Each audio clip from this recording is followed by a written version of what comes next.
Aleluia. Aplauda o Senhor Jesus. Glória a Deus. Tem alguém que nos visita nessa tarde? Levanta a sua mão bem alto assim para eu ver. Se tem alguém que nos visita. Seja bem-vindos no nome de Jesus. Amém? Você que está em casa nos assistindo, envia esse link da nossa live para alguém, porque eu sei que o Senhor quer falar aos nossos corações. Eu sei que o Senhor quer trazer uma palavra que vai ativar, que vai avivar as nossas vidas. Aleluia. Eu quero hoje conversar com você. Coloca o tema da mensagem para mim. Hoje eu quero conversar com você sobre a glória de Deus. Eu quero dar continuidade àquilo que nós já conversamos no último culto. E quem lembra do tema do último culto? Quem lembra? Todos pecaram. Amém? Você até apontou o seu dedo de profeta para o seu irmão e disse: você é pecador, sim ou não? Quem lembra disso? E eu quero dar sequência a isso porque eu compreendo que o Senhor tem nos levado ao nível de entendimento a respeito de quem Ele é. E isso é que vai gerar em nós transformação. O apóstolo Paulo fala sobre isso, lá em Romanos 12, 1 e 2. Não vos conformeis com esse século, mas transformai-vos. No verso 1 ele fala sobre adorar a Deus com entendimento.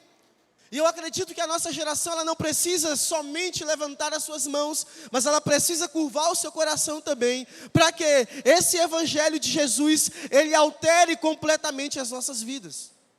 E é através do entendimento de quem eu adoro que eu começo agora a me tornar a imagem e semelhança de Jesus. Por isso que é importante você entender. Agora a pergunta que eu fiz no último culto foi: quem Deus é? Eu desafiei você a descobrir quem Deus é. E eu tenho certeza que você fez isso durante a semana, sim ou não? Sim ou não? Lembra do culto retrasado? Existe um lugar chamado Getsemane, um lugar onde Deus vai nos prensar, um lugar de relacionamento, um lugar de intimidade. Vocês estão comigo? Jorge, coloca um fundinho para mim aí, não sei se é lá em cima ou aqui ou é na mesa aí. Meu tecladista Levi hoje me abandonou, né?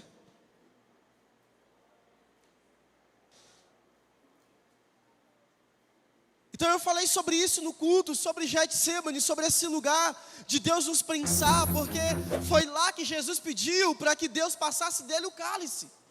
E vai chegar esses momentos da nossa vida, sim ou não? Nos momentos que as adversidades vão vir, nos momentos que o diabo começar a apontar o dedo e querer acusar, mas lembre-se de uma coisa: você tem um pai, e o seu pai, ele te afirma todos os dias. Amém? Você pode dizer amém? Então é nesse lugar que nós vamos recorrer ao Senhor pedindo ajuda. E se Ele não passar, nós passaremos com Ele. Porque a Bíblia fala que não há tentação que eu não consiga suportar. Ah, pastor, eu não dou conta. Dá conta sim. Ah, pastor, mas está difícil. Mas vai passar. Ok? Eu não sei se já aconteceu com você, mas eu lembro-me que um dia nasceu uma ferida perto do meu pé. E eu era adolescente, muito vaidoso. E eu falava assim: meu Deus, essa ferida vai ficar pro resto da vida do meu pé. Meu Deus, e agora? Mas ela sarou. E hoje só tem as marcas. Alguém já teve alguma ferida que hoje só tem a marca?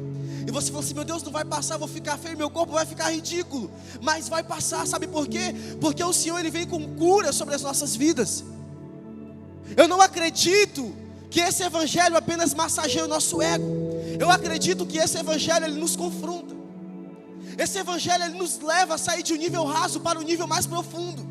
Esse evangelho, ele acaba com a nossa vida. Por quê? Porque ele nos faz viver segundo a vontade de Deus e não segundo a nossa vontade. Então ele tira toda a possibilidade de eu fazer as minhas vontades, mas agora fazer a vontade de Deus. Então ele acaba com a sua vida. Por quê? Porque você projetou, você tinha sonhos, mas agora o Senhor, Ele vem e estabelece os sonhos dele sobre a sua vida. E você começa a entender que é perfeito, porque nos sonhos de Deus não há pecado. Nos sonhos de Deus há santidade. Um Deus que é santo te chama para um novo tempo, um tempo de intimidade, um tempo de relacionamento, um tempo onde você começa a descobrir quem você é. Vocês estão comigo aqui? O Senhor, Ele quer restaurar isso no nosso meio. Você pode dizer amém? Põe a mão sobre a pessoa que está do seu lado agora, no nome de Jesus. Do lado e do outro. E feche seus olhos. Feche seus olhos, se concentra aqui comigo no nome de Jesus. A Bíblia fala que eu e você carregamos o Espírito Santo de Deus. A Bíblia fala que o mesmo Espírito que ressuscitou Jesus dos mortos está dentro de mim agora. E nós vamos nos conectar nessa tarde como filhos que desejam Pai. Então você vai fazer uma oração agora. Você vai dizer: Senhor, incendeia o coração do meu irmão. Incendeia o coração do meu irmão. Senhor, no nome de Jesus, nós carregamos o Teu Espírito, porque o Senhor tabernaculou entre nós. E a Tua palavra fala que o Senhor está dentro de nós. E a minha oração hoje, Senhor, é para que o Espírito Santo do Senhor não se apague dos nossos corações. Senhor, eu quero dar uma ordem agora no nome de Jesus. Tudo aquilo que tem nos dispersado, Jesus, através dessa imposição de mãos, eu quero declarar um coração em chamas agora. Coração em chamas. Coração em chamas. Coração em chamas. Eu quero te dizer uma coisa nessa tarde no nome de Jesus. Deus, Ele vai te socorrer. Deus, Ele vai responder a sua oração. Deus, Ele vai intervir, porque Ele é o intercessor. Espírito Santo de Deus, no nome de Jesus, nós mandamos embora desse lugar tudo aquilo que não presta. Nós declaramos para longe desse lugar todo espírito contrário ao Teu. Nós declaramos presença palpável nesse lugar. Espírito Santo, nós declaramos uma presença manifesta nesse lugar. Senhor, no nome de Jesus, eu quero declarar, Jesus, que a Tua presença é real e que nada vai impedir, meu Deus, com que a Tua palavra penetre ao mais profundo dos nossos corações, a ponto de dividir alma e espírito, juntas e medulas, em nome de Jesus. Agora você vai aplaudir bem forte o Senhor Jesus. Amém?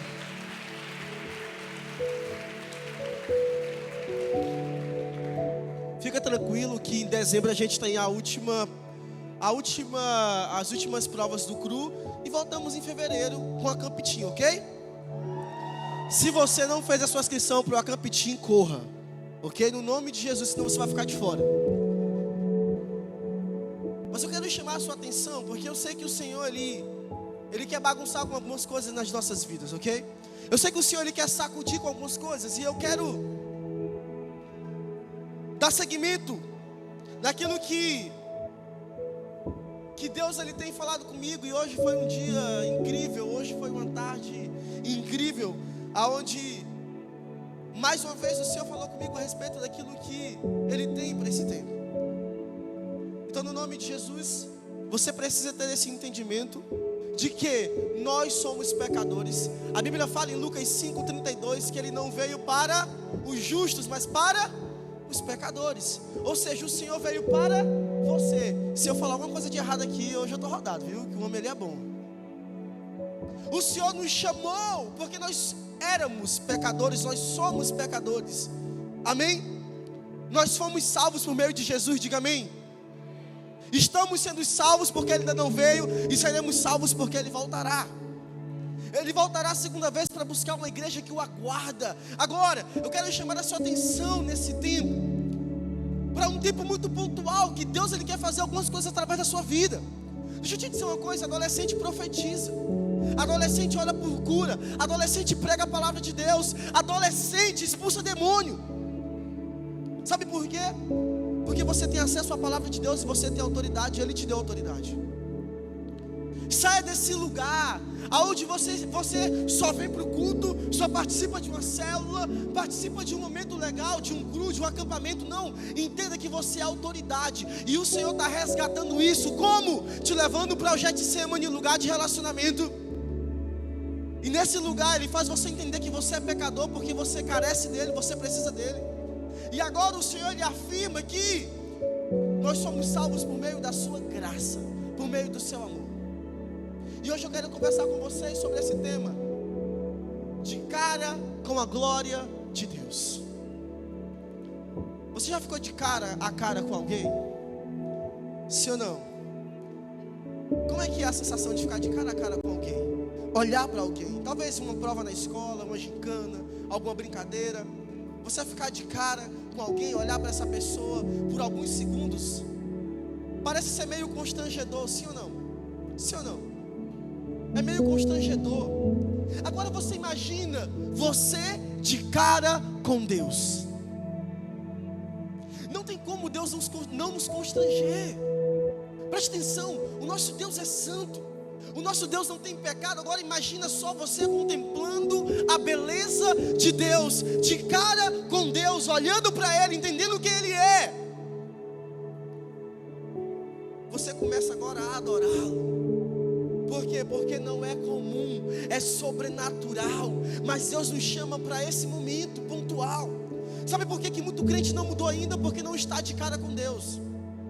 Todos os dias olha no espelho e contempla a si mesmo. O seu objetivo é olhar no espelho e não mais reconhecer você, mas agora Cristo em você. Tiago fala sobre isso. Eu não posso esquecer dessa aparência, mas não é a minha beleza. Não é quem eu sou, mas é quem Cristo é em mim. Vocês estão me entendendo, gente? Talvez você se ache bonito, mas eu quero te dizer uma coisa: você fica mais bonito ainda quando você começa a entender que o espírito alegre aformoseia o rosto, e esse espírito é o Espírito Santo de Deus dentro de você. Se você olhar o meu antes e o depois, meu amigo, Jesus mudou, viu? Não que eu sou bonito, né? Mas a minha esposa me acha bonito. Mas meu amigo, o Espírito Santo ele dá uma mudada na lata da gente. Ele começa a endireitar algumas coisas. Aquele crente que só andava triste por conta do pecado, por conta dos sentimentos bagunçados, agora alegre, porque conheceu a eternidade, conheceu Jesus. Jesus começa a mudar. Você começa a se guardar, começa a guardar o seu corpo para a sua esposa, para o seu esposo. Você começa agora a cuidar do templo do Espírito Santo. Você começa agora a entender que você, menina, é as meninas dos olhos de Deus, e você, rapaz, é o príncipe, o cavaleiro do Senhor Jesus. Aleluia! Amém? Não é princeso não, viu? Aí as meninas falam assim: pastor, como é que é no encontro com os meninos? Não, meu amigo, lá é uma cocada assim que a gente joga na rede, e quando é para acordar a gente dá um soquinho assim, né? Tudo bem? As meninas não, as meninas tem docinho, tem cartinha, tem um negocinho assim, mas é princesa, para lá, para cá, mas homem não. Mas também vamos voltar para a palavra. Todos pecaram, amém? E quando você olhar para Deus, você precisa ter esse entendimento. E o Paul Washer, ele fala algo muito interessante. Ele é um pastor batista, ele fala algo muito interessante. Ele fala assim: assim como um peixe não sabe que está molhado por nascer na água, assim é o homem em sua natureza pecaminosa. Faz sentido? Como é que um peixe sabe que ele está molhado? Se ele já nasce na água. Como um homem sabe que ele é pecador se ele já nasce no pecado? Porque depois de Adão, todos nós, irmãos, depois que Adão e Eva pecou, todos nós agora, por meio dele, temos por natureza sermos pecaminosos. Quem te ensinou a ser orgulhoso? Você já viu uma criança? Quando você tira um pirulito dela e dá para outra criança, ela fica zangada. Quem ensinou ela a ser orgulhosa? Quem ensinou ela a pensar só nela? Quem ensinou ela a ter ciúmes? Quem foi? Foi o pai? Foi a mãe? Não, porque já é de nós mesmos. Sim ou não? Sim ou não? Nós birramos mesmo não tendo entendimento, porque a nossa natureza é pecaminosa, e assim é o homem. Agora, presta atenção nessa mensagem. Só existe um meio de descobrirmos o quanto somos pecadores: quando conhecemos quem Deus é. Porque o cara que está lá no mundo, a menina ou o menino que está no mundo, está tudo tranquilo. Pastor, está tudo bem, estou ficando com a menina que eu quero, estou fazendo as minhas besteiras, estou chegando tarde em casa, estou me prostituindo, estou fazendo tudo que não presta, está tudo bem. Não está faltando dinheiro, não está faltando nada, fica tranquilo. Sabe por quê? Porque o diabo já tem você, está tudo bem. Ele não vai lutar para te tirar de um lugar que você já está. Faz sentido? Agora, você que está aqui, vivendo uma vida de devoção, andando em santidade, todos os dias você milita contra isso, contra a carne, fortalecendo o seu espírito para que você não caia. Não é verdade? Aí você fala assim: ah, pastor, mas minha vida bagunçou depois que eu aceitei Jesus. Deus está organizando a bagunça que você fez, a bagunça que o homem fez lá no Éden. Sabe por quê? porque nós fomos criados à imagem e semelhança do Senhor. Mas por conta do pecado, tudo isso agora foi roubado. Mas Deus reestabelece tudo isso. Como? Nos dando a oportunidade de adentrar ao santo lugar e nos tornarmos semelhantes a Ele novamente. Essa é a nossa luta, resgatar. O Senhor resgatou. Agora nós estamos lutando para permanecer nesse lugar onde a glória de Deus, ela começa a ocupar espaço no meu corpo, ela começa a ocupar espaço na minha vida, nesse lugar onde o Senhor começa a alterar aquilo que precisa ser alterado. Só há uma maneira de você começar a mudar, é buscando a glória de Deus, é buscando conhecer o Senhor, porque quanto mais você busca a Deus, quanto mais você ora, quanto mais você lê a Bíblia, mais você descobre que o nosso Deus é santo, e Ele nos deu a oportunidade de fazer diferente. Só existe esse jeito. Se você ficar sentado, vindo culto após culto nesse lugar, e não se levantar para ler a Bíblia, e não viver uma vida de devoção, de intimidade, você vai passar 10 anos nesse lugar, continuando a mesma pessoa. Sabe qual é o seu desafio? Chegar para Deus e dizer: Deus, aonde eu preciso mudar? Aonde eu preciso mudar? Pode apontar o dedo, Senhor. Usa o meu líder, usa o meu pastor, no nome de Jesus. Eu estava orando esses dias na minha sala, e eu falei assim, e eu peguei o meu caderno e eu comecei a anotar aonde eu preciso mudar, e eu comecei a anotar algumas coisas. Por quê? Porque esse evangelho de Jesus, ele é poderoso para alterar as nossas vidas. Não ache que você é perfeito, que você não tem pecado. Quando você diz que não tem, você já pecou. Você é pecador. Eu sou pecador. Mas nós temos um Deus que é santo e que nos deu a oportunidade de adentrar a esse lugar para sermos transformados pela sua glória. Você pode dizer amém? Nós precisamos conhecer a Deus. E conhecer a Deus não só por conhecer, mas para que esse Deus ele seja aperfeiçoado em mim. Para que esse Jesus seja aperfeiçoado em você. Será se você melhorou do dia que você aceitou Jesus até agora? Qual foi as áreas que você deixou? O que você conseguiu romper? Como você conseguiu romper?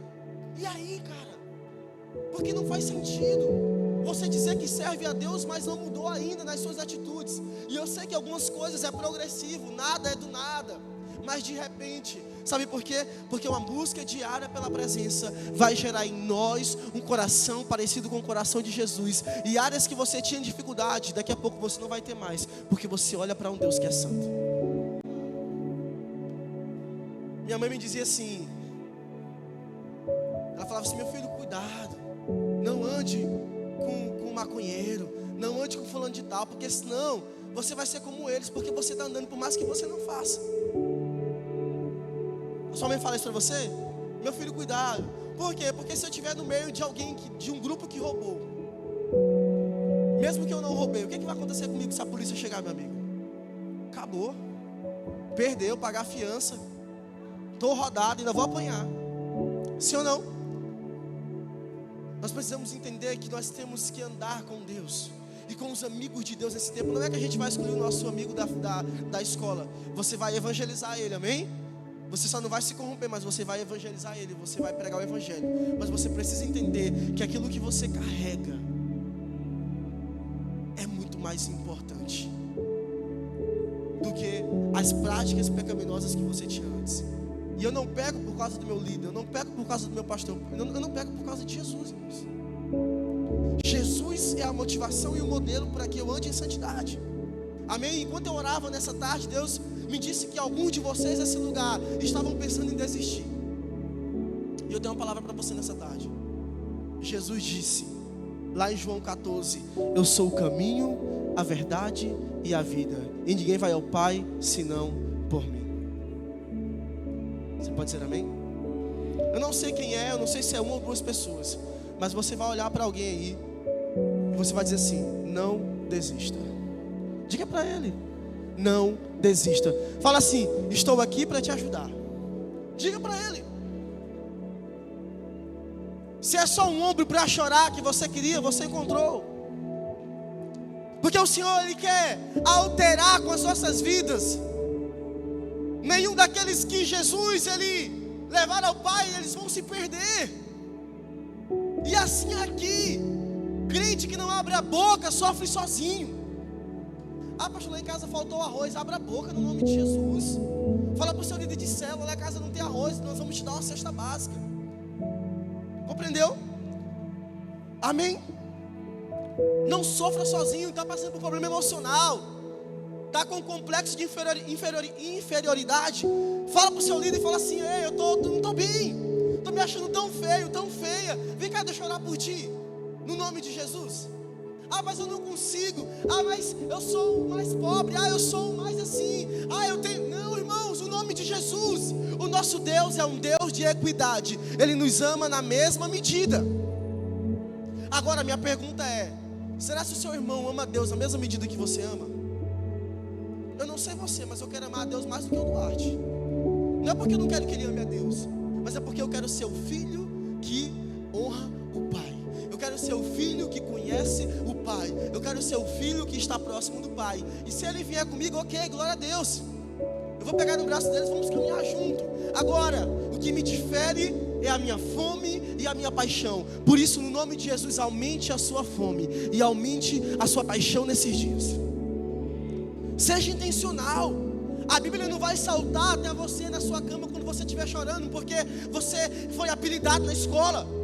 Não, irmãos, a Bíblia ela vai afirmar você, vai até a Bíblia e fala assim: Senhor, eu quero afirmar a minha identidade. Aonde eu encontro um versículo: Senhor, eu vou ligar para o meu líder agora. Senhor, eu tenho as ferramentas para fugir, para escapar das armadilhas do diabo. Você é forte. Jovem, eu vos escolhi porque sois fortes. Vocês são fortes. Você sabia que você tem força?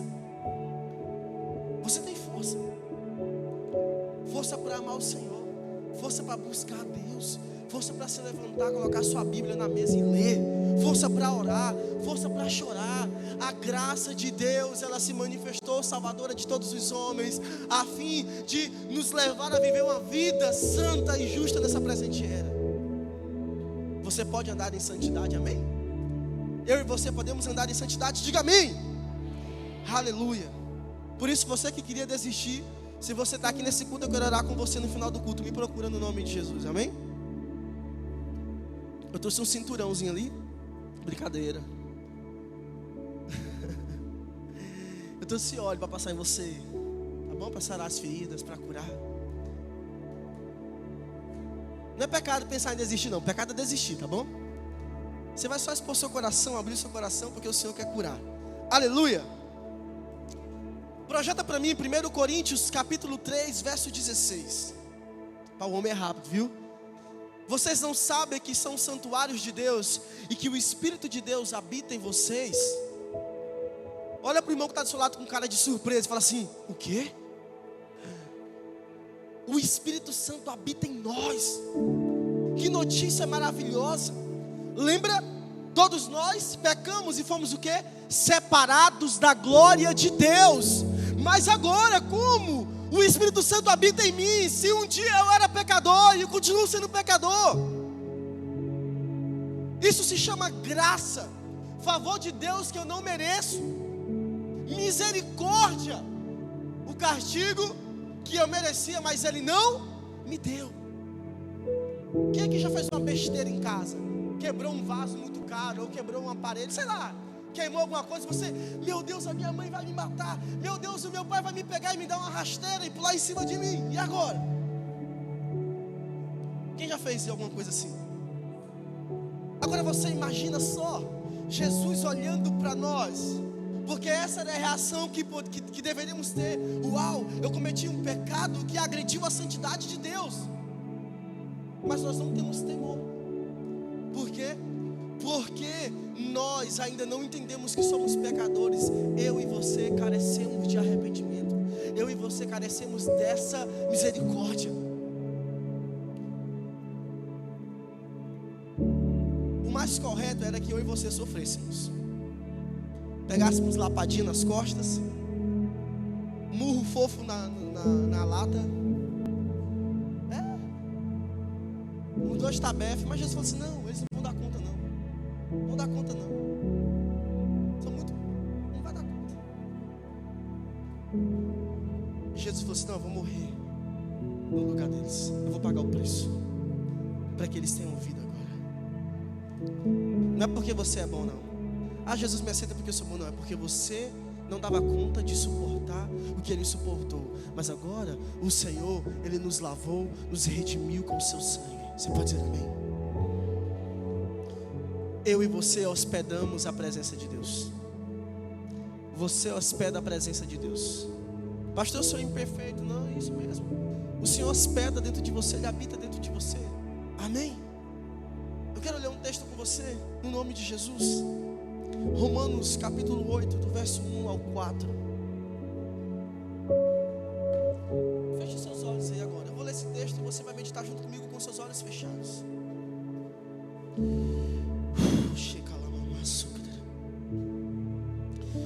Portanto, agora já não há condenação para os que estão em Cristo Jesus. Porque por meio de Cristo Jesus, a lei do Espírito de vida me libertou da lei do pecado e da morte.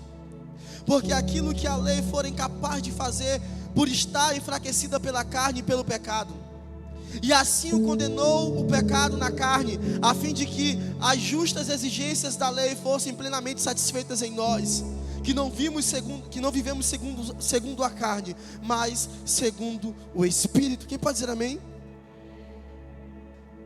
Olha o que o texto fala. Portanto, agora já não há condenação para os que estão em Cristo Jesus. Você pode dizer amém? Que notícia boa.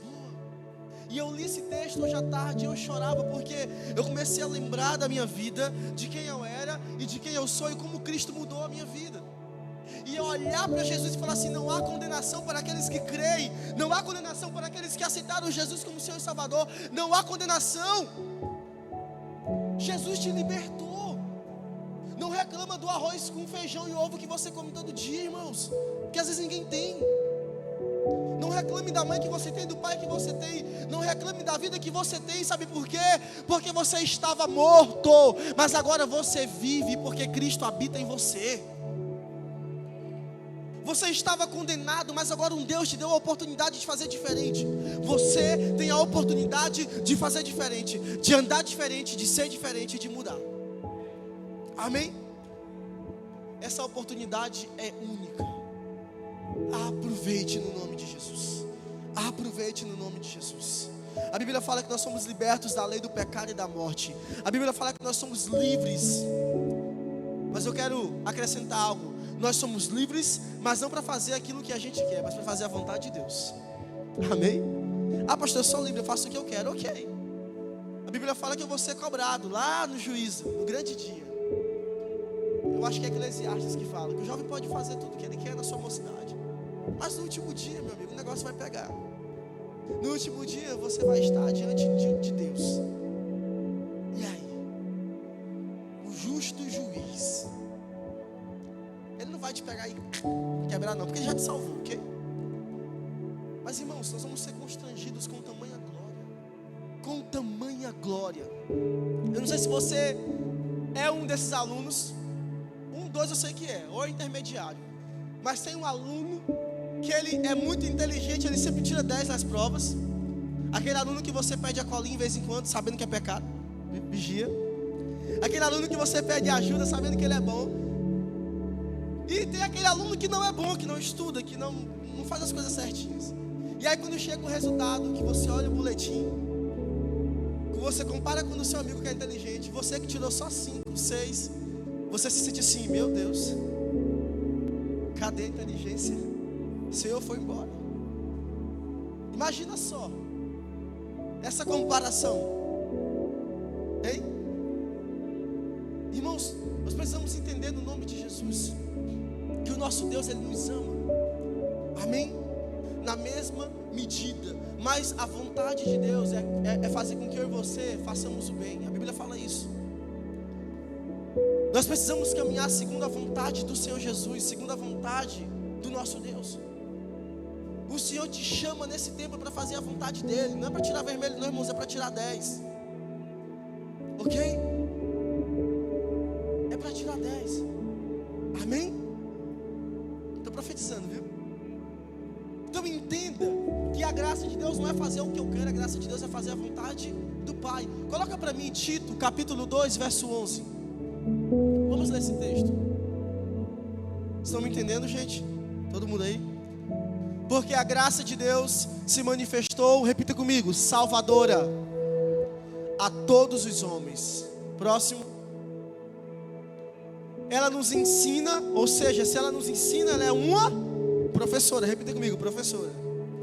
Ok? Ela nos ensina a renunciar à impiedade e às paixões mundanas e a viver de maneira sensata, justa e piedosa nesta presente.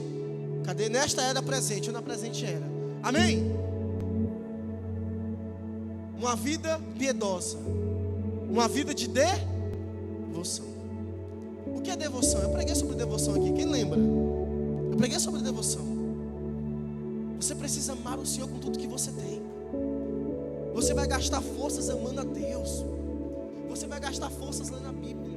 Irmãos, você é adolescente, você vai brincar, jogar videogame, você vai fazer o que você gosta de fazer. Mas você precisa entender que Deus, Ele precisa estar no centro da sua vontade.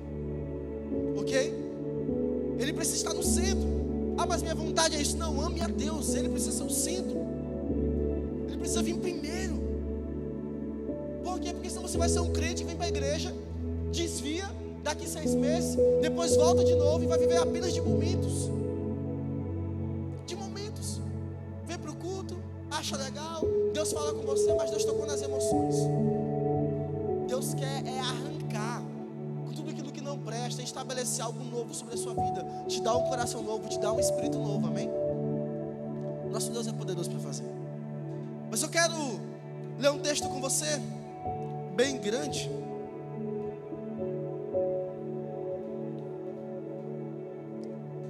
Mateus capítulo 27. Deixa eu ver até. Mateus capítulo 27. Vamos lá para o verso 11. Não queria ler todo porque é muito grande. Mas vamos ler. Jesus foi posto diante do governador, e este lhe perguntou: você é rei dos judeus? Respondeu-lhe Jesus: tu o dizes. Acusado pelos chefes dos sacerdotes e pelos líderes religiosos, ele nada respondeu. Então Pilatos lhe perguntou: você não ouve as acusações que eles estão fazendo contra você?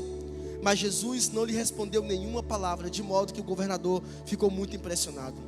Por ocasião da festa, era costume do governador soltar um prisioneiro escolhido pela multidão. Eles tinham naquela ocasião um prisioneiro muito conhecido chamado Barrabás. Pilatos perguntou à multidão que ali havia se reunido: qual destes vocês querem que solte? Barrabás ou Jesus, chamado Cristo? Até aqui. Jesus, ele tinha sido preso, ok? Só para você entender melhor. E agora Jesus ia ser julgado. E aqui era véspera da Páscoa e tinha que soltar um, mas estava lá Jesus e Barrabás. Quem conhece Barrabás? Quem já ouviu falar de Barrabás? A Bíblia menciona Barrabás no contexto histórico da crucificação de Jesus. E em resumo, Barrabás era um criminoso, um líder de uma insurreição e assassino que estava preso na época da Páscoa. Agora imagine só, Jesus que não tinha pecado, Barrabás que era assassino, e a multidão pede para soltar quem, irmãos? Barrabás. Barrabás representa a igreja. Barrabás representa a humanidade. Barrabás representa nós. Ok? Toda a humanidade. E aí o que acontece? A multidão pede o quê? Para crucificar Jesus e soltar Barrabás. Não bate. O homem que cometia assassinatos, um homem mau, diante de um Deus que é santo, mas ele veio nessa condição, Jesus. Por quê? Porque o meu e os seus pecados estavam sobre ele. Barrabás, ele começa a constatar o destino de Jesus. Barrabás começa a afirmar isso, por quê? Porque ele veio para morrer por mim e por você. Ele veio cumprir um propósito nessa terra. E a Bíblia fala, se você ler o texto completo, que a multidão começa a gritar: crucifica-o, crucifica-o, crucifica-o. Você pode imaginar um Deus que é santo, que não tinha pecado, aonde Pilatos não encontrou nenhuma acusação, e ele sabia que ele estava crucificando o inocente, mas ele tira o dele da reta, e ele deixa para a multidão, e a multidão pede para crucificar o homem que é santo. Presta atenção, Jesus morreu por mim e por você.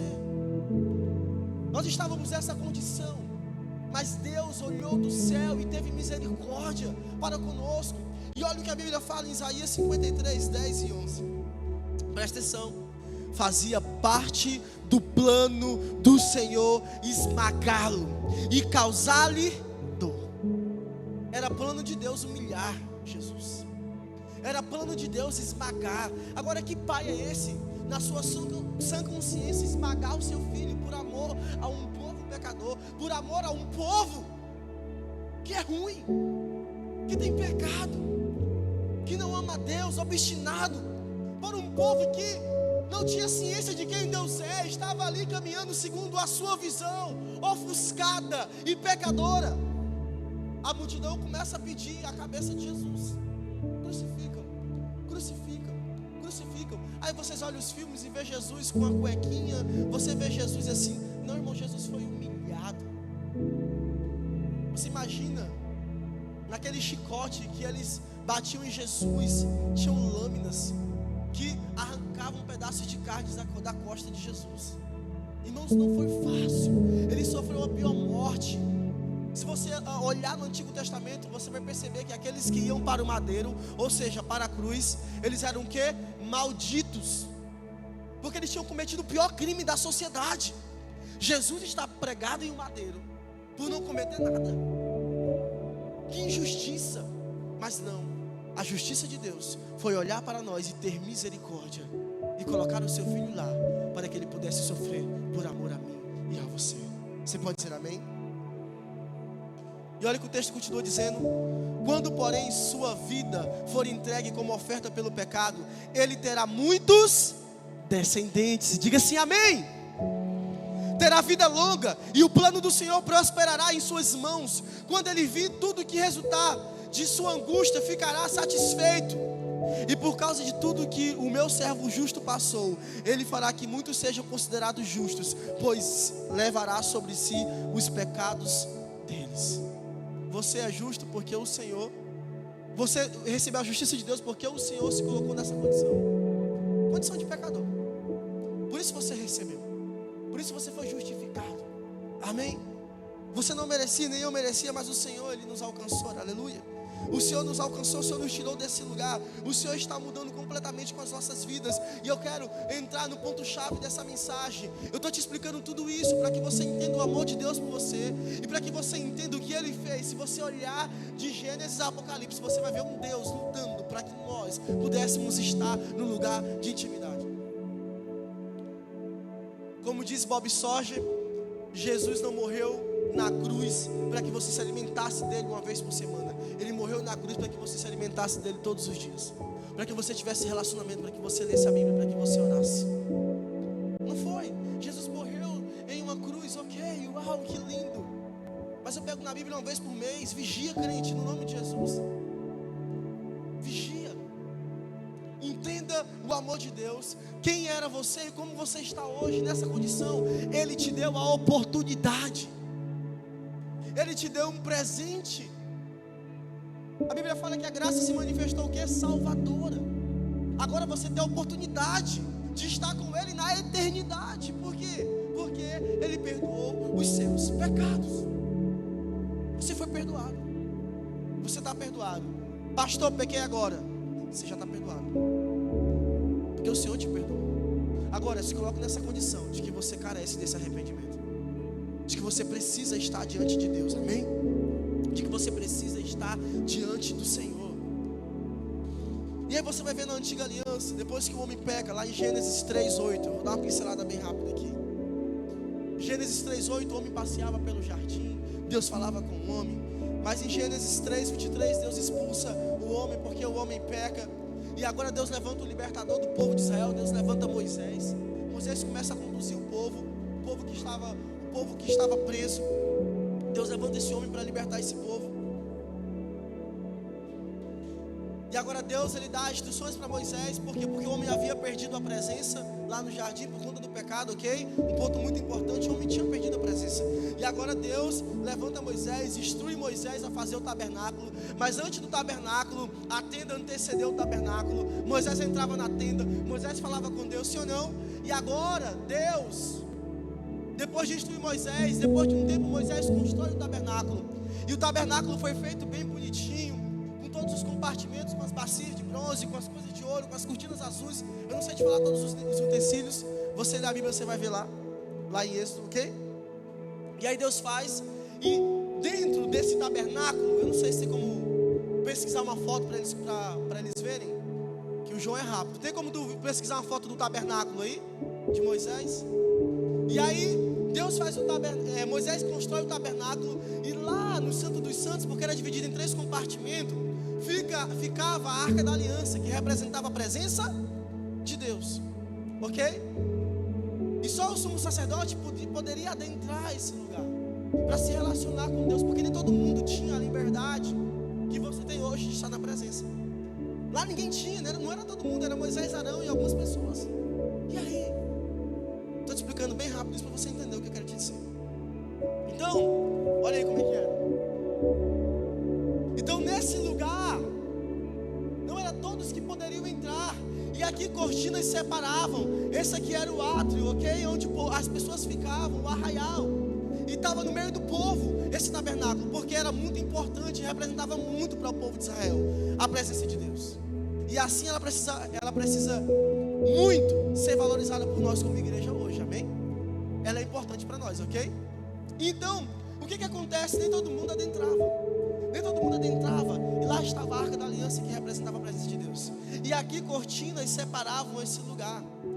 Presta atenção, existia o átrio, o lugar santo e o santo dos santos, amém? E é nesse lugar que o Senhor quer nos levar, amém? Nos santos dos santos. E pastor, por que era tão importante essa Arca da Aliança? Porque a Arca da Aliança, ela tinha 3 utensílios: as 2 tábuas escritas com os 10 mandamentos, ok? Ela estava dentro da Arca da Aliança. Um vaso com maná, que representava a provisão de Deus, porque Deus supriu o povo no deserto, sim ou não? Mandando comida do céu. Quem lembra dessa historinha? E por último, a vara de Arão, que floresceu. Quando houve a rebelião de Corá, Natã e Abirão, Deus levanta uma tribo, e a vara que floresceu foi a de Arão. Então essa vara estava lá, representando a autoridade. Por isso que era importante. Mas não era importante por causa dos utensílios apenas. Eu sei que era algo simbólico, mas o tabernáculo de Moisés era apenas uma cópia daquilo que o Senhor ainda ia fazer.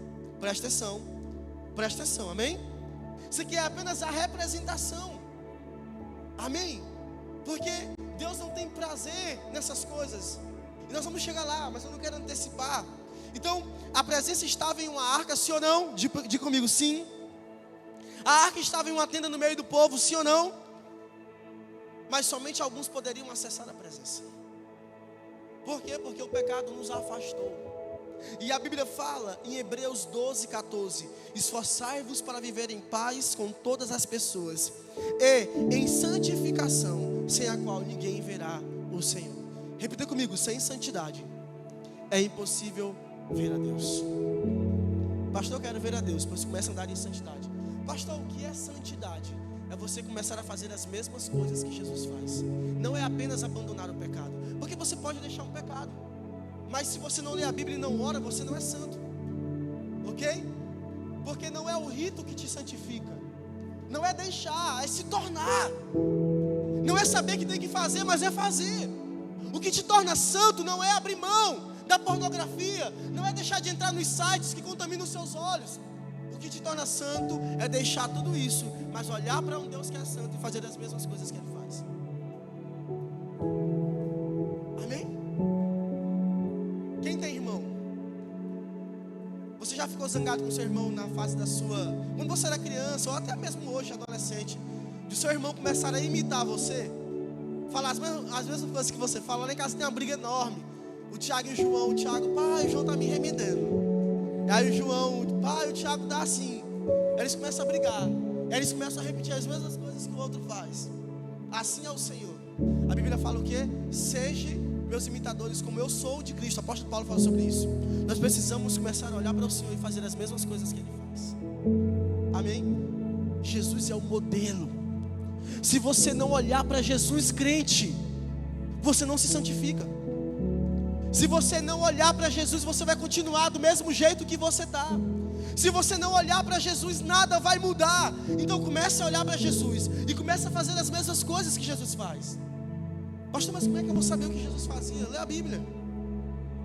Leia a Bíblia e comece a contemplar um Deus que é santo, um Deus que venceu a morte, um Deus que levou sobre si os nossos pecados, um Deus que se fez pecador mesmo sendo santo, para agora nos dar a oportunidade de adentrar a esse lugar que nós não poderíamos adentrar. Uau, que Deus é esse? Colossenses 2,14, nós tínhamos escritos de dívidas, mas fomos perdoados. Você pode dizer amém? Nós precisamos andar em santidade, não porque o meu líder vai brigar, não porque meu pastor vai falar, não, mas porque o Senhor me olha, o Senhor me vê, o Senhor te nota. A Bíblia fala em Salmos 14 que Ele olha dos céus para a terra, e a Bíblia fala que Ele busca quem o adore. A Bíblia fala que Ele busca quem nota Ele. Tem alguém aqui comigo? O Senhor precisa te notar. Chame a atenção de Deus. Chame a atenção do Senhor Jesus. Vá para o seu quarto, fecha a porta, chora, berra, fala: Senhor, eu estou aqui como oferta. Eu sou uma cordeirinha, eu sou um cordeiro diante do Senhor. Senhor, mata a minha carne, mata as minhas vontades. Eu quero ser santo como o Senhor é. Se você não pedir para Deus mudar você, irmãos, você vai ficar do mesmo jeito que você está. Porque quem aqui nesse lugar não tem algo que o Senhor precisa mudar? Quem aqui nesse lugar não tem algo que o Senhor precisa mudar? Agora, se você perguntar para o seu irmão, talvez ele não vai dizer que você precisa mudar. Agora, se você perguntar para sua mãe, para o seu pai, se você perguntar para o seu líder, olha, se você perguntar para a pessoa certa, eu sei que o dedão de profeta vai apontar para o seu rosto e dizer: você precisa mudar nisso. Mas por que essa mudança, pastor? Porque a Bíblia fala que nós estamos sendo transformados. Amém. Transformação. O Senhor quer nos transformar. Para quê? Para que a nossa mentalidade seja renovada, para que a gente comece a entender aquilo que o Senhor quer. Porque a gente está tão cheio do mundo, tão cheio de pecado, que a gente não dá espaço para Deus. Como que Deus vai fazer? Então você precisa o quê? Se esvaziar. Você precisa colocar na luz. Você precisa colocar na luz, para que agora o Senhor comece a te encher. Amém? Para que o Senhor comece a te encher. Mas gente, essa historinha que eu contei está lá na Antiga Aliança. E eu tenho certeza que você já ouviu falar, usar o termo Nova Aliança. Amém? Por que sua igreja se chama Nova Aliança? É porque o Senhor fez uma nova aliança com o seu povo. Amém?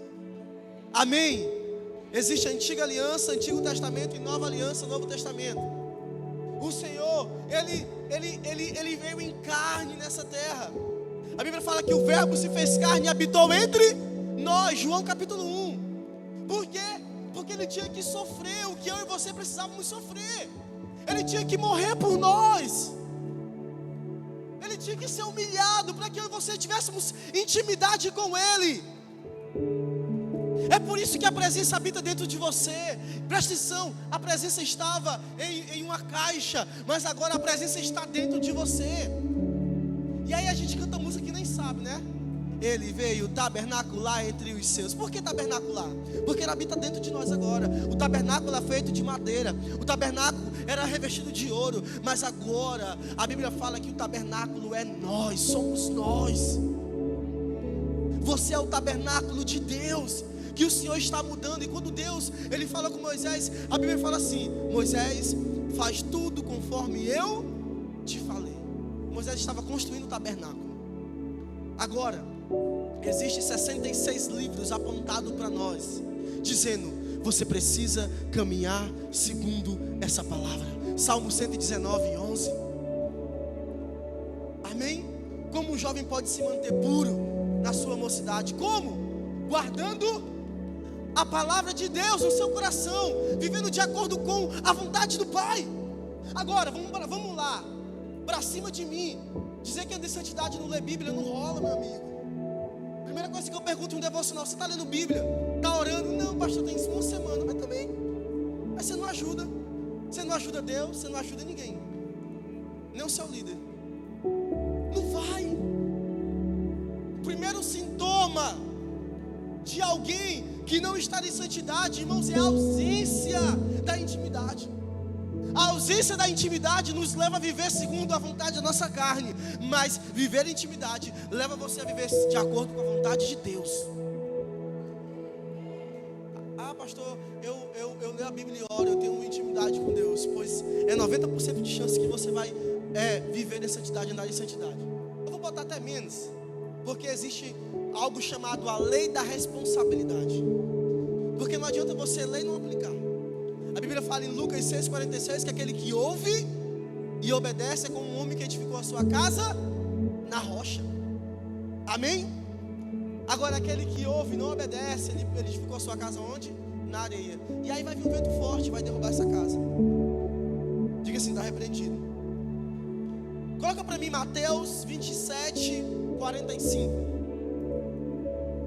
Houve trevas sobre toda a terra, do meio-dia às 3 horas da tarde. Próximo.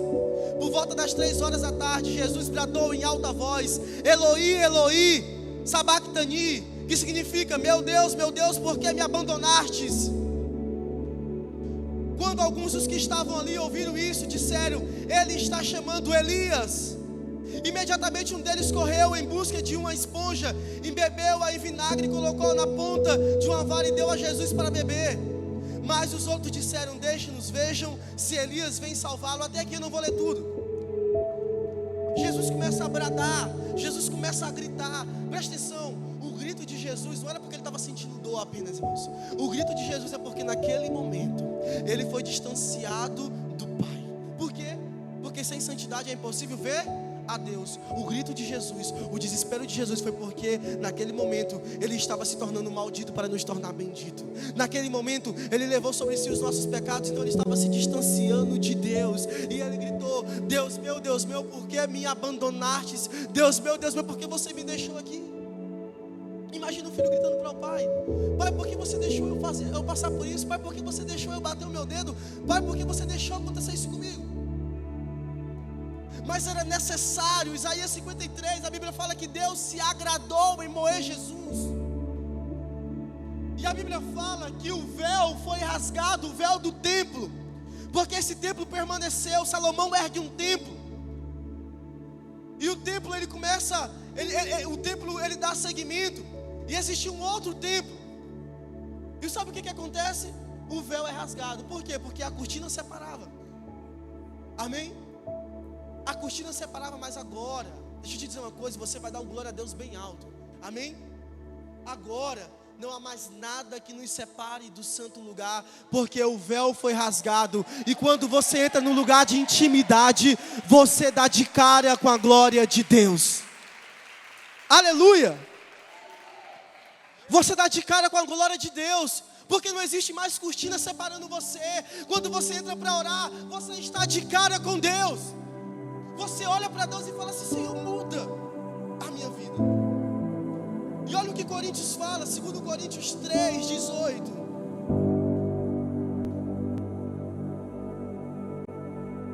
Coloca para mim 2 Coríntios 3:18. Vamos ler a partir do verso 14. Mas a mente do povo estava endurecida, e até hoje, toda vez que a antiga, presta atenção, toda vez que a antiga aliança é lida, o mesmo véu lhes cobre a mente, e esse véu só pode ser removido em Cristo. Amém? Até hoje, quando eles leem os escritos de Moisés, seu coração está encoberto por esse véu. Contudo, sempre que alguém se volta para o Senhor, o véu é removido, pois o Senhor é o Espírito, e onde o Espírito do Senhor está, ali a liberdade. Portanto, todos nós, dos quais o véu foi removido, diga amém, podemos ver e refletir a glória do Senhor, e o Senhor, que é o Espírito, nos transforma gradativamente à sua imagem gloriosa, deixando-nos cada vez mais parecido com Ele. Dá um amém, crente. Essa versão é incrível. Coloca para mim essa versão aí, João. NVT, só o 3:18. Olha o que essa versão fala. 17:18, NVT.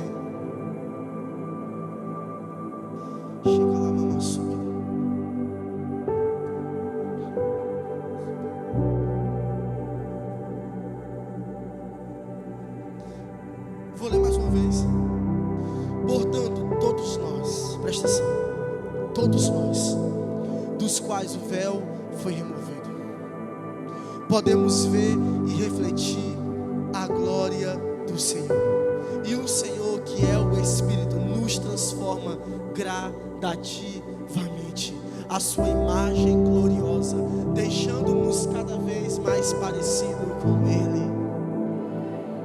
Todas as vezes que você entra no seu quarto para orar, para ler a Bíblia, para falar com Deus, o Senhor está transformando você, o Senhor está alterando você, o Senhor está mudando a sua vida.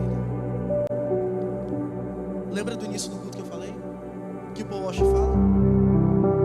Você carece da glória de Deus para entender que você é pecador. Porque todas as vezes que você está de cara com Deus, Ele constrange você, e logo você percebe que precisa mudar em alguma coisa. O que você precisa mudar hoje? O que você precisa deixar hoje? O que você precisa abandonar hoje, igreja? Porque o Espírito Santo, Ele tabernaculou, Ele está dentro de nós. Eu não sei se você conseguiu entender a historinha. Todos entenderam a história? O Espírito Santo habitava em uma tenda, em um tabernáculo, em um lugar feito por mãos humanas. Mas agora o Espírito Santo, Ele habita dentro de nós. Ele nos criou a sua imagem e semelhança. Esse era o propósito de Deus. Jesus na cruz não foi o plano B de Deus, sempre foi o plano A. Apocalipse, capítulo 13, agora eu não lembro se é 13 ou 18. A Bíblia fala em uma versão em especial que Jesus, que o Cordeiro foi imolado antes da fundação do mundo. Jesus sabe de todas as coisas, ok? Então, no nome de Jesus, valorize aquilo que Jesus fez por você na cruz, amando o Senhor, dedicando a sua vida a Ele, entendendo que você veio de um lugar podre, mas agora o Senhor te tira desse lugar e te coloca na mesa de príncipes. Agora Ele te faz sentar na mesa, porque antes você era órfão, mas agora você tem um pai. O Senhor, Ele quer transformar, o Senhor, Ele quer mudar, e gradativamente Ele vai alterando a sua vida. Você vai perceber que daqui 2 anos, daqui 1 ano, você amadurecer muitas coisas que você ainda erra hoje. Mas sabe por quê? Porque a glória de Deus vai se aperfeiçoando em você. E o propósito de Deus é te tornar a imagem e semelhança dele. Porque o que foi perdido lá no Éden, gente? O que foi perdido no Éden? A presença. Você perdeu aquilo a qual você nasceu para contemplar e adorar. Mas agora o Senhor, Ele resgata. A Bíblia fala sobre a reconciliação. O Senhor nos reconciliou nele. Você pode dizer amém?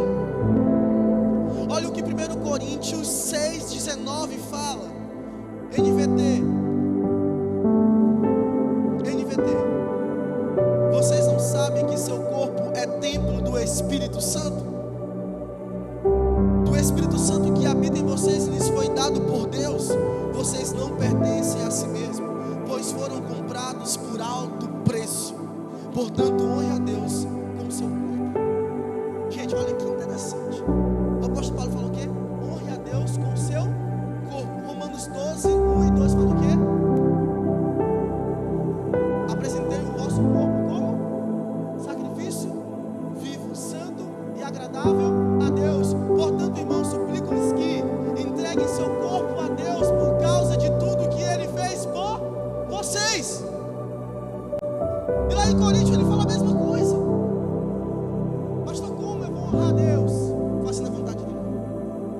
Como eu vou honrar a Deus? Entregando o seu corpo. Como é que eu vou entregar o meu corpo?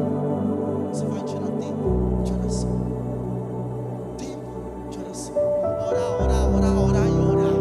Porque a oração nos traz o conhecimento de quem Deus é.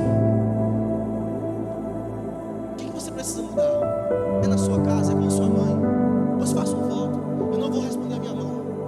É só sim e amém. E se você estiver certo, mesmo ela dizendo que você está errado, você vai se colocar na condição de errado, porque você vai se submeter a sua mãe. É uma confusão. Você vai sair como fraco dessa confusão, mas você não vai ceder para o diabo, para que o diabo aponte o dedo para você e fale assim: tu não era crente. Você precisa perder para poder ganhar. A reputação desse mundo de nada vale, mas você vai crescer no céu. Jesus vai olhar para você e vai dizer assim: uau, esse é o meu filho amado, a quem eu me agrado. Nas pequenas coisas Deus vai transformando as nossas vidas. Nas pequenas coisas. Não queira saber saber quem eu era e quem eu sou. Quem eu era não queria saber quem eu sou. Você pode saber. Mas o Senhor, Ele vai mudando as nossas vidas. Já tem mais de 10 anos que eu aceitei o Senhor como o Senhor da minha vida e Salvador da minha vida. E nesse tempo, gradativamente, o Senhor foi me aperfeiçoando. É por isso que eu estou mais bonito hoje. O Senhor vai mudando, vai alterando a sua vida. O Senhor vai te dando domínio próprio, sabedoria, mansidão. O Senhor vai trabalhando em você o fruto do Espírito. O Senhor vai alterando a sua vida. Deixa eu te dizer uma coisa. Adolescente, Jesus com 12 anos surpreendeu os mestres que sabiam de tudo. Você é adolescente, você consegue sim sentar na mesa e compartilhar de Bíblia. Como? Leia a Bíblia, gaste tempo. Deus vai te dar sabedoria para direcionar os seus pais. Diga amém. Deus vai te dar sabedoria para trazer uma palavra de conforto em momentos difíceis para uma pessoa. O Senhor vai te usar.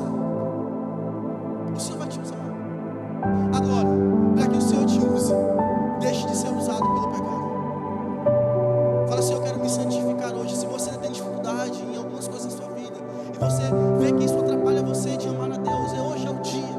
Amém? Hoje é o dia que você vai deixar de abandonar tudo isso. Hoje é o dia que você vai começar a valorizar aquilo que o Senhor fez por você na cruz.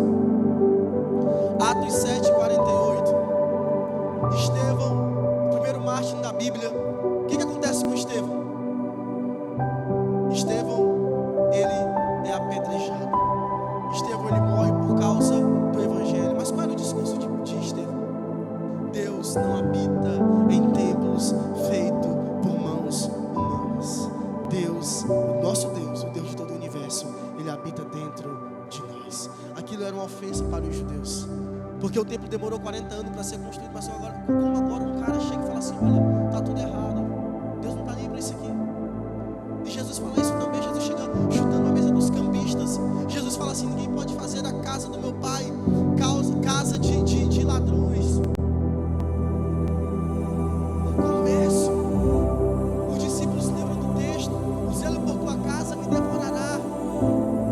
Jesus fala que ia reconstruir em 3 dias. Ele fala: mas como? Demorou 40 anos.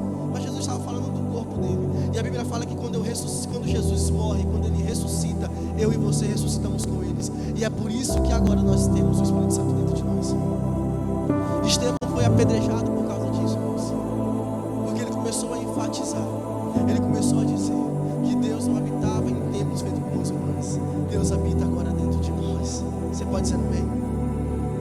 Deus habita dentro de você. O nosso Deus é tão misericordioso que Ele habita dentro de nós.